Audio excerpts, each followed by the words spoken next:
तो आज हम डिस्कस करेंगे एनर्जी स्टोरेज इन मेटाबॉलिज्म।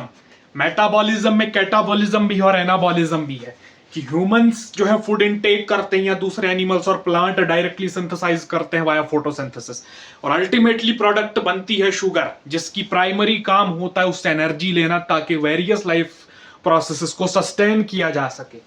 लेकिन सवाल आता है कि शुगर से एनर्जी को जब निकाला जाता है वाया वेरियस कैटाबॉलिक प्रोसेसेस, उस एनर्जी को डायरेक्टली उसी टाइम तो सारी को कंज्यूम नहीं करना है, तो कुछ ना कुछ स्टोरेज फॉर्म होना चाहिए।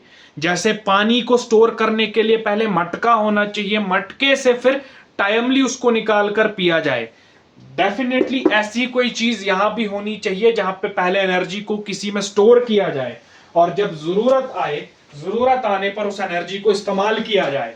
ऐसी पहली फॉर्म है सबसे कॉमन, जो कि यूनिवर्सल फॉर्म है और जिसके बारे में हर कोई सुनता आ रहा है, जिसको एटीपी बोलते हैं। ATP stands for adenosine triphosphate. Adenosine triphosphate phosphate. अब इसमें कैसे एनर्जी स्टोर होती है, ये दिखता कैसे है, काम कैसे करता है, वो जरा देख लेते हैं। इसमें दो चीजें हैं, एक एडेनोसिन, दूसरी है ट्राइफॉस्फेट।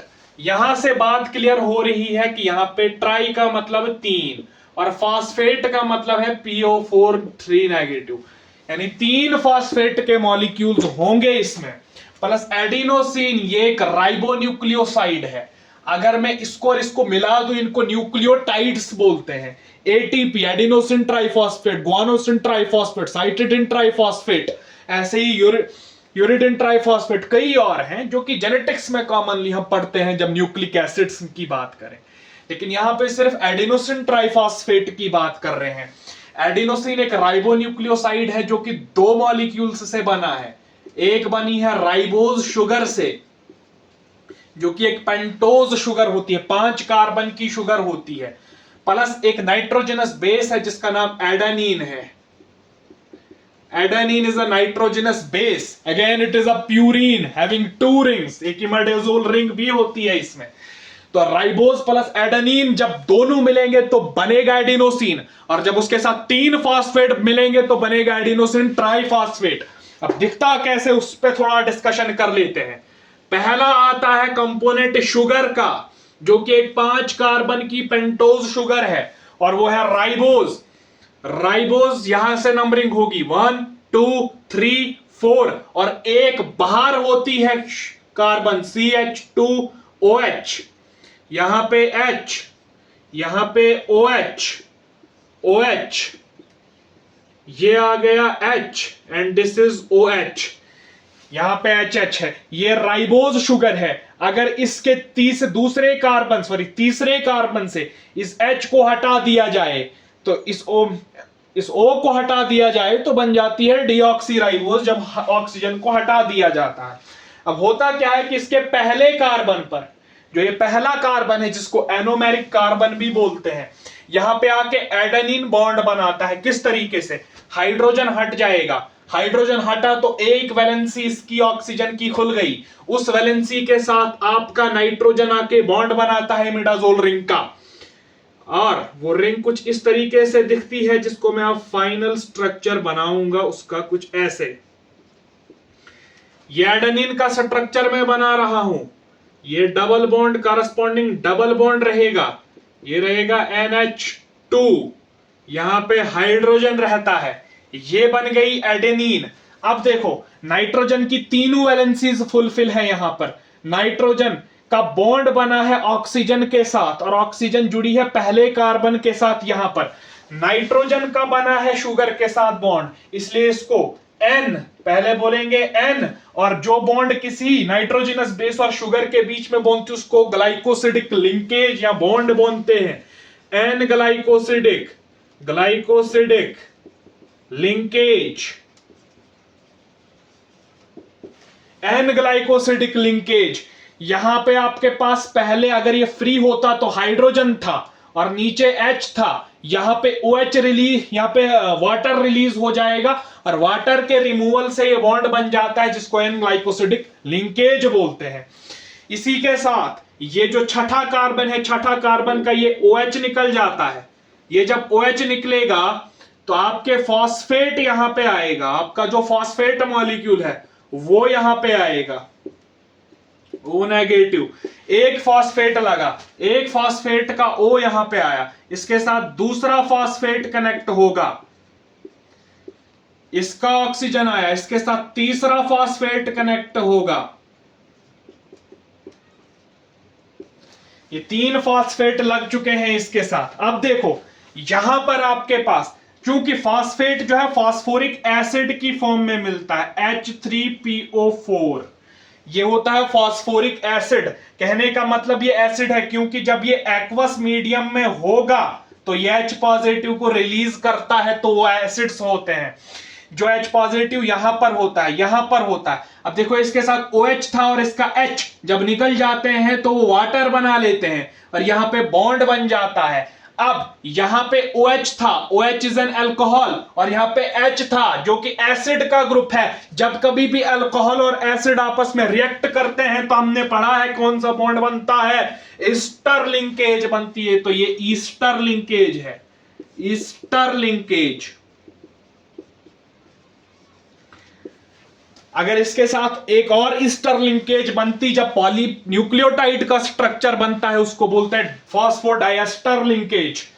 अब हमें पता है कि यहां पे एक O इसका था और इसका एक OH था, एक OH इसका और इसका एक H निकल गए तो वाटर रिमूवल से एक बॉन्ड यहां पे बना। लेकिन 2 फॉस्फोरिक एसिड आपस में रिएक्ट कर रहे हैं, जब एसिड और एसिड आपस में रिएक्ट करते हैं तो बनता है एनहाइड्राइड बॉन्ड, इसको बोलते हैं एनहाइड्राइड बॉन्ड, एनहाइड्राइड बॉन्ड। ये तो केमिस्ट्री की बातें होगी, लेकिन मसला ये है कि ये जो पहला बॉन्ड होता है, ईस्टर लिंकेज होती है, या पहले फॉस्फेट के साथ जो ये पूरा मॉलिक्यूल लिंक्ड है, इसको जनरली हम अल्फा बॉन्ड बोलते हैं, अल्फा बॉन्ड या अल्फा लिंकेज। दूसरा फॉस्फेट का जो ये बॉन्ड है इसको बीटा लिंकेज बोलते हैं, और तीसरे फॉस्फेट की जो लिंकेज इसको गामा लिंकेज बोलते हैं। अब होता क्या है कि ये जो alpha beta gamma, these are high energy bonds, इनमें एनर्जी स्टोर होती है। अगर पूछा जाए कि इस एटीपी मॉलिक्यूल में वो एनर्जी कहां पे स्टोर होती है, तो हम बताएंगे कि जो फॉस्फेट्स के बीच में आपस में बॉन्ड्स हैं वहां पर एनर्जी स्टोर होती है। Gamma bond, beta bond and alpha bond, इनमें एनर्जी स्टोर होती है। जब इसको जनरल डिस्क्रिप्शन में दिखाओगे, आप लिखोगे ऐसे, शुगर, यहां से नाइट्रोजनस बेस, एक फॉस्फेट, दूसरा फॉस्फेट, तीसरा फॉस्फेट। अब होता क्या है कि इन फॉस्फेट्स के बीच में इस तरीके से साइन दिखाते हैं। इस साइन का मतलब होता है हाई एनर्जी, याद रखना, हाई एनर्जी, यानी जिन बॉन्ड्स में ज्यादा एनर्जी है। ये है आपके पास गामा बॉन्ड, ये है बीटा बॉन्ड, ये है अल्फा बॉन्ड, ये है अल्फा बॉन्ड। अब अल्फा बॉन्ड में भी एनर्जी होती है, लेकिन जनरल केसेस में इस वाले बॉन्ड को तोड़ा नहीं जाता। जब अब एनर्जी की जरूरत होगी किसी भी लाइफ प्रोसेसेस को करने के लिए, फॉर एग्जांपल मसल कंट्रैक्शन करनी है, मसल कंट्रैक्शन के लिए जब ये एटीपी जाएगा तो एटीपी का हाइड्रोलिसिस कराया जाएगा, इसको तोड़ा जाएगा, इनकेस बॉन्ड्स को तोड़ा जाएगा। जब बॉन्ड टूटेगा तो वहां से एनर्जी रिलीज होगी और उसी एनर्जी को यूज किया जाएगा हमारे लाइफ प्रोसेसेस को आगे करने के लिए। लेकिन उसके लिए इंपॉर्टेंट है कि वाटर वहां पे होना जरूरी। H2O की प्रेजेंस में जब एटीपी को तोड़ा जाता है उसको हाइड्रोलिसिस बोलते हैं,